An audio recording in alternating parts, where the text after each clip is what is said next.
وصلني خوتي هذا الميكروفون مع شركه فيفاين الاي ام 80 خوتي. نروحو نديرو له انبوكسينغ نشوفو واش داخل الكرطون، نشوفو واش فيه واش ما فيهش. انا بيان سير خوتي مازال ما فتحتوش، اول مره راه نحلو قدامكم خوتي، واضحه خلاص باينه يا كذاب.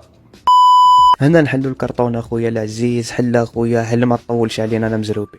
يقابلونا هاد زوج ورقات، الورقه الاولى فيها المعلومات العادي الكتالوج اللي واحد فينا ما يقراه طيش عليك اخويا طيش، ما تضيعناش وقتنا. اول حاجه تقابلنا خوتي في الكرتونه هي هذه اللي تثبت عليها ستاند تاعك معروفه.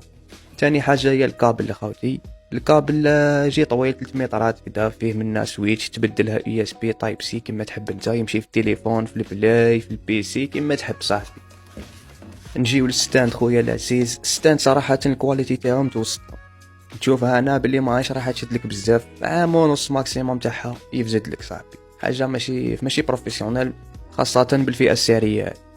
نجيو للسيده الكأس صاحبي، العريس عريس الليله وليو الميكروفون صراحه ثقيل في اليد، باينه الكواليتي تاعو شابه بزاف، انا عجبتني. بوب فلتر تاعو يتنحى يتركب عادي، حافظ عليه عندك يتودر لك. هذا القاعده تاعو خوتي تدور 360 درجه تروح وتولي كما تحب.